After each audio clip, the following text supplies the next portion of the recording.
My daughter's bold experiment with me.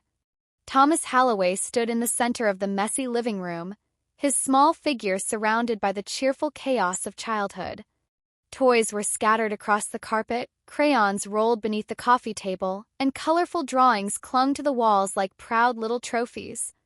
At barely 3 feet tall, Thomas looked almost swallowed by the room. The family photos above the fireplace towered high above his head, smiling down like silent spectators. Yet despite his size, his voice carried surprising authority as he held a handwritten chore list in one hand like a commander preparing his troops. "All right, everyone," he called firmly. "Let's start cleaning up." Sophia, Olivia, and Lily barely looked up at first.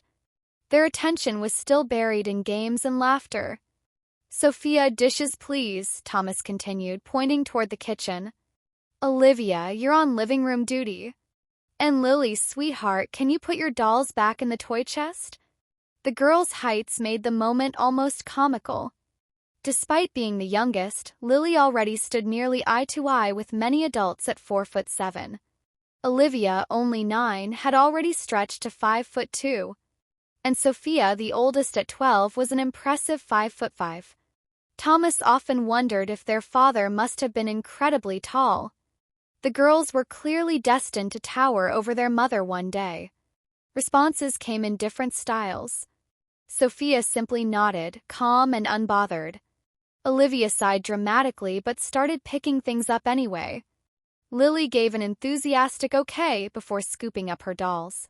Thomas moved carefully through the room, tidying little things the children overlooked. A sock here. Cushion there. Every few seconds he glanced up, making sure everyone stayed on task. While he knelt to retrieve a missing puzzle piece beneath the couch, someone stepped quietly into the doorway. Eleanor Jameson watched the scene unfold with a soft smile. Morning light streamed through the window, catching in her long blonde hair and turning it almost golden. She leaned against the doorframe for a moment, simply observing the determined little man managing her household. "Tommy," she said gently. The nickname instantly made him look up. "You're doing an incredible job with the girls." Thomas and Eleanor were opposites in almost every physical way. She stood tall and graceful at 5'10", while he barely reached her waist. Thomas had always been the smallest person in any relationship he'd had before, but somehow his confidence and humor always made people forget it. He stood up, brushing dust from his jeans, a shy smile spreading across his face. "I'm just trying to keep things under control while you're gone," he replied.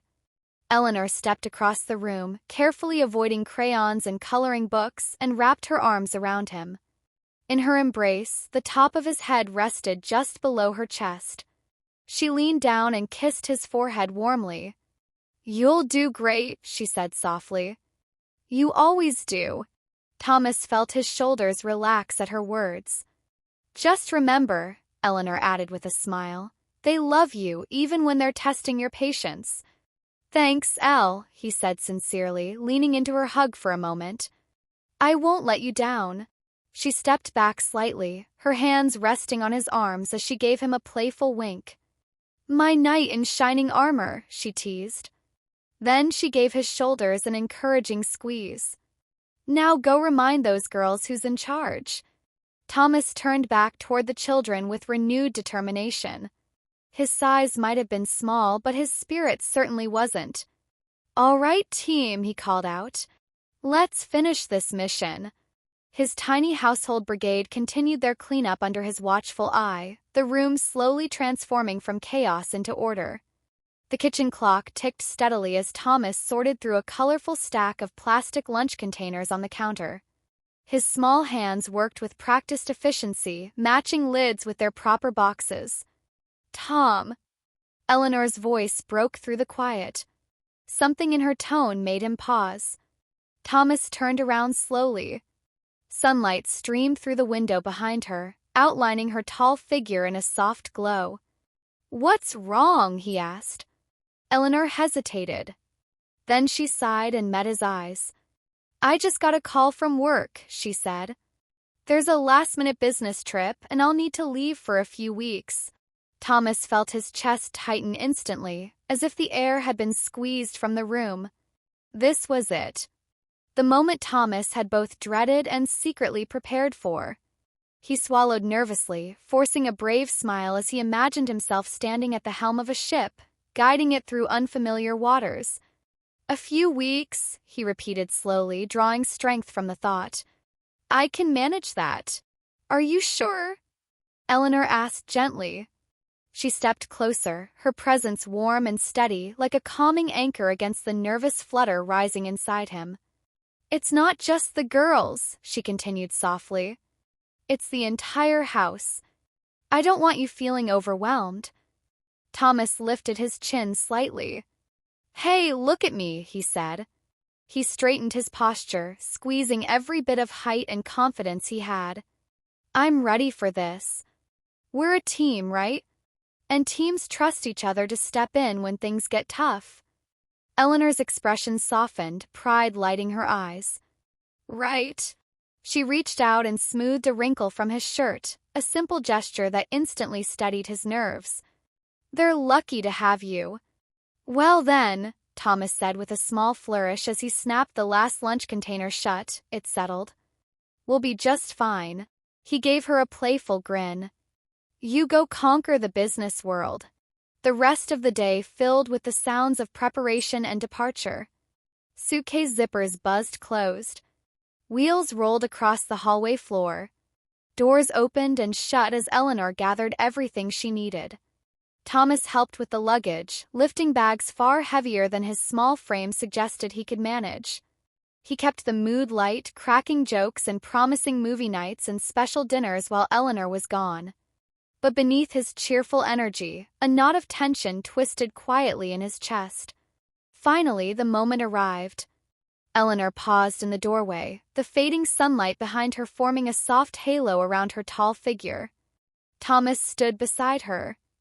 Neither spoke for a moment. Then the taxi pulled up outside. He watched as Eleanor climbed into the back seat. The door shut with a heavy thud, and the vehicle pulled away slowly down the street. Felt to Thomas as if something enormous had just shifted. "Bye, Mom," the girls called out together, waving from the doorway. Their voices carried excitement and just a hint of uncertainty. Thomas turned toward them, squaring his shoulders. "All right, girls," he said. "Let's keep things running just as smoothly as your mom does." Sophia, Olivia, and Lily looked back at him. Some smiled. Some frowned thoughtfully. But in that moment, they weren't just looking at a small man standing in front of them. They were looking at their new stepfather. Whether they accepted that role or not remained to be seen. "Remember," Thomas continued confidently, "we're a team. And teams can handle anything." With Eleanor gone, the house suddenly felt larger, emptier. But Thomas stood firm. He intended to live up to the role Eleanor believed he could fill. Thomas wasted no time organizing everyone. "Sophia, could you help Lily with her shoes?" he asked. "And Olivia, can you hang the coats up?" Sophia glanced at him briefly. Her dark hair framed pale blue eyes that always seemed to be studying the world around her. 12, she was old enough to question authority, but still young enough to hesitate before challenging it. For a moment, she shrugged. "Come here, Lily." The youngest girl skipped over happily, her blonde hair bouncing as she lifted one foot. "Like this," Sophia said, pairing the shoes and placing them neatly on the rack. Meanwhile, Olivia raced toward the hallway closet with the excitement of a puppy chasing a thrown ball. Her curly brown hair bounced wildly as she returned with a pile of coats in her arms. "Done," she declared proudly. Thomas chuckled. "Nice work." He pulled a folded piece of paper from his pocket. "Okay, listen up," he said. "I made a list of some house rules while your mom is away. Nothing crazy, we just need to stay organized." The girls gathered around him. Even seated, they still had to tilt their heads down to meet his determined gaze. Thomas handed the list over. Sophia read aloud. "Bedtime at 9, no sweets after dinner, chores every day." She raised an eyebrow. "Or else what, Thomas?" Thomas tried to sound confident. or else screen time gets reduced. Sophia sighed dramatically. That's a lot of chores. Mom never made us do this many. She turned and started toward the kitchen. Your mother and I actually discussed it, Thomas said quickly. I'll start the dishes, Sophia replied casually. Then she added over her shoulder. Actually, Thomas, could you grab the broom? There are crumbs under the table. Sure, he answered automatically. He walked toward the pantry to get it. As he swept beneath the table, he didn't notice the subtle shift. The way Sophia's suggestion had quietly turned into a command. And how easily he had followed it. Remember, Thomas said when he returned, these chores are your responsibility. We need to keep the house just like your mom does. Got it, Thomas, Olivia chirped, though her eyes flicked toward Sophia for approval. Thomas nodded, satisfied. Great. Team Halloway, right? Team Halloway, Sophia and Olivia repeated with faint sarcasm. Lily simply smiled. Team Halloway, she echoed happily, slipping her small hand into his. Later in the kitchen, Sophia stood beside the counter drying dishes. From Thomas's viewpoint, the marble countertop nearly reached his chest. Sophia towered over it effortlessly. 5'6" compared to his 3 feet. Her movements were easy and confident while he carefully navigated the oversized space around him. Pass the towel, Thomas? She asked. Of course. Their fingers brushed briefly. Sophia's lips curved into a tiny smirk that Thomas didn't notice. He was too busy enjoying the sense of accomplishment from their productive day. But Sophia was watching him closely. She noticed how he always grabbed things from lower shelves, how he never reached upward, how physically different he looked from the authority figure he was trying to be. The realization sparked something in her mind. An idea. Quiet little seed. Maybe, just maybe, she could turn things around. For now, though, she hid the thought behind polite cooperation. Thanks for helping with dinner, Thomas, she said sweetly. You're really good at this. Thomas beamed. Happy to help. Night eventually settled over the house. Thomas checked each bedroom carefully. Lily slept peacefully. Olivia's room was quiet. Even Sophia appeared asleep beneath her blankets. Satisfied, he returned to his own room. Sliding under the covers, he smiled to himself. The house was organized. The girls were settled. Everything had gone perfectly. You did good today, Thomas, he whispered. You've got this. Within minutes, he drifted into sleep, dreaming of success and respect. But down the hallway, another mind was still awake. A 12-year-old mind quietly forming a plan. Morning arrived with the shrill scream of an alarm clock. Thomas jolted upright. His eyes focused on the glowing red numbers. His heart nearly stopped. The girls! He leapt from bed in a panic. Still half asleep, he rushed into the hallway wearing nothing but his small superhero print boxers, one of the few pieces of clothing that fit his petite frame comfortably.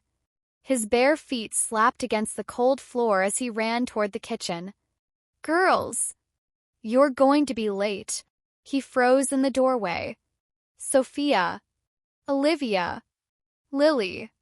All three sat calmly at the breakfast table, eating cereal, fully dressed, but not in school uniforms. Instead, they wore jeans and t-shirts like it was a lazy weekend morning. Thomas blinked. What is this? He asked.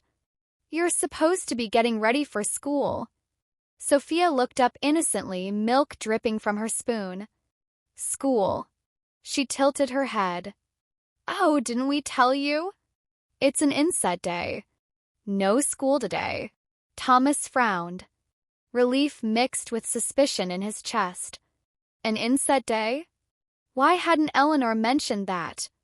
Still, if Sophia was telling the truth, then maybe everything was fine after all. Thomas still wasn't convinced. He folded his arms and tried to look as authoritative as possible. I'm pretty sure your mother would have mentioned a day off from school, he said carefully. So why don't you all go get ready anyway? You're already late.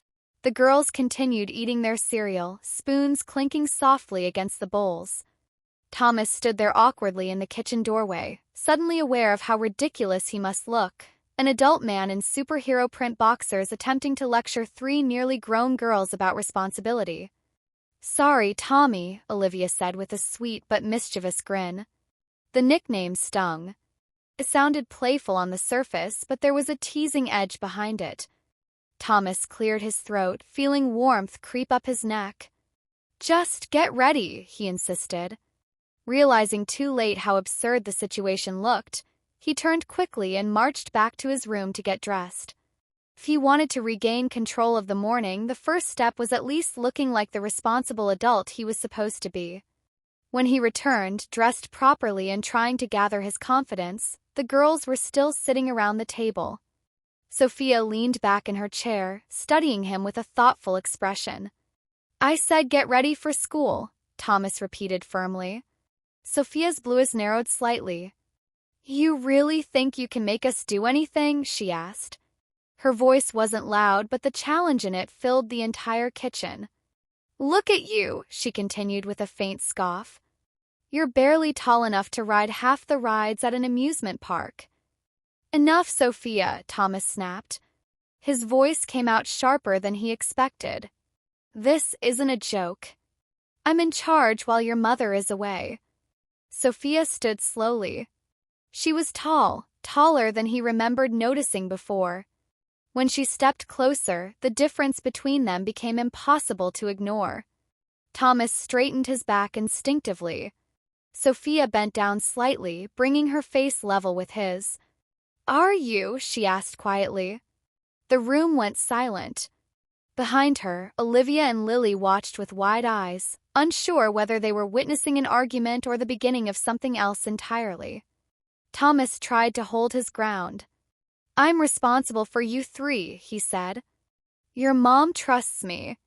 Sophia studied him for a long moment. Then she smiled. It wasn't cruel exactly, but it wasn't respectful either. Relax, she said casually, turning back toward the table. We're just teasing you. Olivia snorted with laughter, and even Lily giggled a little. Thomas let out a slow breath he hadn't realized he was holding. Still, something about the moment bothered him. Sophia's tone had been too confident, too certain, like someone quietly testing boundaries. The rest of the morning passed in uneasy calm. Thomas moved around the kitchen trying to stay busy, washing dishes, wiping counters, organizing the pantry. Sophia watched him occasionally from across the room. Not openly, just small glances. Each time she noticed something new. The way he reached only for the lower cabinets. How he had to stand on tiptoe to reach the coffee mugs. How naturally small he seemed in a world designed for adults much taller than him. An idea flickered again in the back of her mind. Curious thought. Nothing cruel. Just interesting. For now, though, she said nothing. Later that night, the house grew quiet again. Thomas checked each room the same way he had the previous evening. Lily was already asleep. Olivia was reading under her blanket with a flashlight. Sophia simply nodded when he peeked in. Everything seemed peaceful. Thomas returned to his room feeling cautiously optimistic. See, he muttered to himself. You can handle this. But down the hall, Sophia lay awake staring at the ceiling. Thinking. Planning. Testing the limits of this strange new situation. And for the first time since Eleanor left, Thomas wasn't the only one imagining what the next few weeks might look like. That's not how this works, Sophia said firmly. Her voice had lost its teasing edge. Now it carried a sharp authority that made Thomas's stomach tighten. You don't get to walk in here and act like you run everything. Thomas struggled to keep his composure, his heart thudding painfully in his chest. I'm not trying to run everything, he said quietly. But your mom trusted me to take care of things while she's gone. Sophia folded her arms. The height difference between them suddenly felt impossible to ignore. Standing there, she looked almost like the older one in the room. "You keep saying that," she replied coolly. "But trust goes both ways." Thomas opened his mouth to respond, but the words caught in his throat. Behind Sophia, Olivia and Lily had fallen silent, watching the exchange like spectators at a tense match. Sophia stepped a little closer. "You don't need to pretend to be someone you're not," she said. "You're not our boss. You're part of the house, same as the rest of us." The words struck harder than Thomas expected. For a moment he didn't know what to say. All the confidence he had built up since Eleanor left suddenly felt fragile. "I'm just trying to do what's right," he finally said. Sophia studied him carefully. Then, slowly, her expression softened, though the spark of control in her eyes remained. "Then maybe," she said, "you should start by listening." The room went quiet again. Thomas wiped at his face, realizing only then that his eyes had watered from the stress of the confrontation. The morning sunlight streamed through the kitchen window, illuminating the uneasy silence between them. Something had changed in the house. The roles hadn't completely reversed, but the balance had shifted. And deep down, Thomas knew the coming days would be far more complicated than he had imagined when Eleanor walked out the door.